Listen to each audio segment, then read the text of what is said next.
قائد اعظم کا جو ویژن تھا اس کے مطابق پاکستان کو نہیں چلایا گیا. نہ یونٹی ہم نے اختیار کی، نہ ہمارا فیتھ ہمارا رہا، نہ ہمارا ڈسپلن رہا. ان حالات کا، ان کرائسس کا، چیزوں کو، بحرانوں کو دور کرنے کا صرف ایک حل ہے.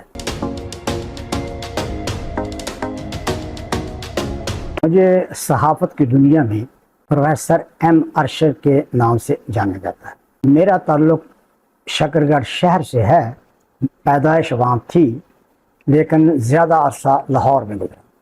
تاریخ کے حوالے سے یہ ہے کہ جو تحریک پاکستان تھی اس کو تو سب جانتے ہیں، اس کی ڈیٹیل تو یہاں گنجائش نہیں ہوگی، لیکن یہ میں بتا سکتا ہوں کہ جس شہر کا میں نے نام لیا ہے، اس شہر میں 14 اور 15 اگست کی رات کو ایک سرکاری تقریب منعقد ہوئی تھی یوم آزادی کے حوالے سے. اس روز اناؤنسمنٹ ہونی تھی پاکستان بننے کی اور ہندوستان کے آزاد ہونے کی. اس تقریب میں میں بھی شریک تھا کیونکہ میری عمر اس وقت تقریباً 7 سال تھی اور میں اسٹوڈنٹ تھا.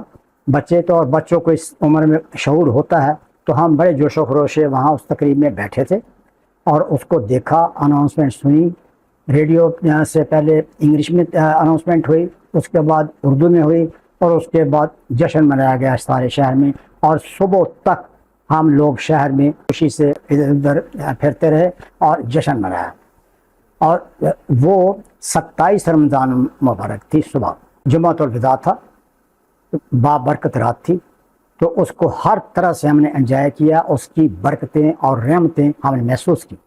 ایک کنفیوژن ہے، بلکہ بعض لوگ کوشچن پوچھتے ہیں، خاص طور پر نوجوان طبقہ، ہماری نسل نوجوان پوچھتے ہیں، اسٹوڈنٹ پوچھتے ہیں کہ انڈیا 15 اگست کو یوم آزادی مناتا ہے، ہم 14 اگست کو مناتے ہیں، جبکہ سرکاری طور پر اناؤنسمنٹ کے مطابق 15 ہی تاریخ ہے. ہندوستان اور پاکستان کے بننے کی 15 ہی تاریخ ہے. تو وجہ یہ کیا ہے؟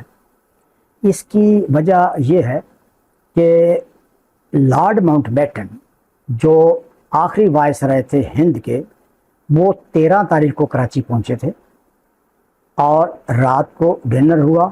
صبح 14 تاریخ کو 9 بجے کراچی میں سندھ اسمبلی کی بلڈنگ میں اسمبلی کے ارکان کو انہوں نے خطاب کرنا تھا.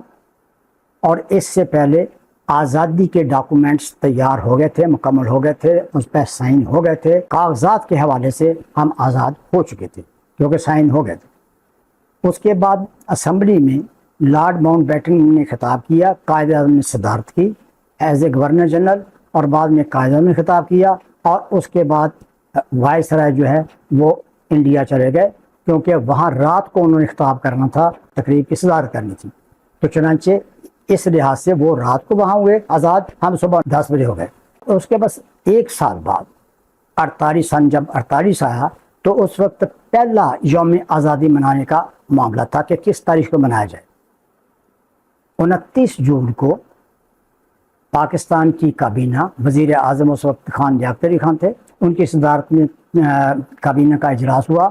وہاں یہ تجویز پیش ہوئی اور منظور ہوئی کہ ہم آئندہ 14 تاریخ کو 14 اگست کو منایا کریں گے. فیصلہ اس میں ہوا تھا، اور وہ فیصلہ جو ہے، یعنی کابینہ کا جو فیصلہ تھا، وہ گورنر جنرل کو پیش کیا گیا، قائد اعظم کو، اور قائد اعظم نے اپروول دے گئی. تو ہمارے کاغذات میں اپروول اس چیز کی کہ پاکستان جو ہے وہ اپنا یوم آزادی یا سالگرہ آزادی کی سالگرہ 14 اگست کو منایا جائے گا. یہ اس واسطے ہم 14 اگست کو مناتے ہیں، اور وہ اس لیے 15 کو مناتے ہیں اور 14 کو نہیں مناتے کیونکہ وہ آزادی آدھی رات کو ہوئے تھے، 14 تو گزر گئی تھی. اس لیے یہ تھوڑا سا کنفیوژن نئی جنریشن کے لیے تاکہ کلیئرٹی آئے. قائد اعظم کا تصور وہی تھا جو مسلم لیگ کا تصور تھا، جو مسلم لیگ کا منشور تھا. مسلم لیگ کا منشور ہی پاکستان کے قیام کے مقاصد بیان کرتا ہے. پھر اس کو سرٹیفائی کرنے کے لیے، اس کی توثیق کے لیے بعد میں قرارداد مقاصد بھی منظور کی گئی.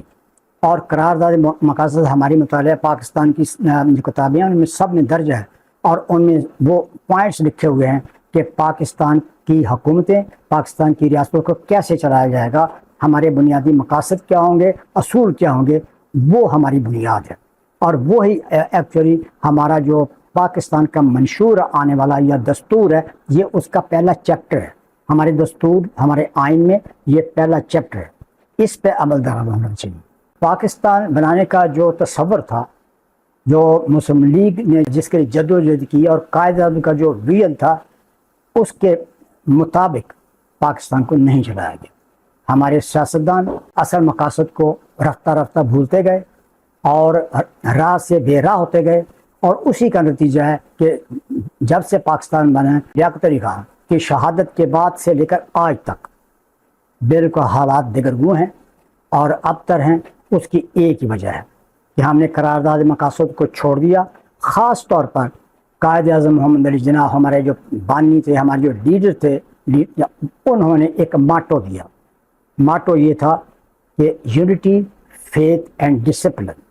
یہ ہماری بکس میں لکھا ہے، ہم پڑھتے ہیں، یاد بھی کرتے ہیں، بچوں کو پتہ بھی ہے، لیکن عمل درآمد ہم نے ایک دن نہیں کیا۔ نہ یونٹی ہم نے اختیار کی، نہ ہمارا فیتھ ہمارا رہا، نہ ہمارا ڈسپلن رہا، تو حالات پھر یہی ہوئے۔ اب ان حالات کا، ان کرائسس کا، چیزوں کو، بحرانوں کو دور کرنے کا صرف ایک حل ہے، وہ یہ کہ اس ماٹو کو اپنا لیا جائے اور یونٹی رکھی جائے، فیتھ کو مضبوط کیا جائے، ڈسپلن رکھا جائے۔ قوم یہ بن جائے گی، عوام ہجوم سے یہ قوم بن جائے گی۔ جب قوم بن جائے گی تو مستقبل انتہائی روشن ہے۔ اس کا سٹرونگ پہلو یہ ہے، ہم بڑے خوش قسمت ہیں کہ ہماری جو آبادی ہے وہ 60% یا اس سے کچھ زیادہ یوتھ کی ہے، انلائٹنڈ ہے، پڑھے لکھے لوگ ہیں اور بیدار مغز ہیں۔ صرف ان کو صحیح سمت دینے کی ضرورت ہے۔ پاکستان دن رات دگنی ترقی کر سکتا ہے اور ایک بہت بڑی دنیا کی طاقت بن سکتا ہے۔ پاکستان زندہ باد۔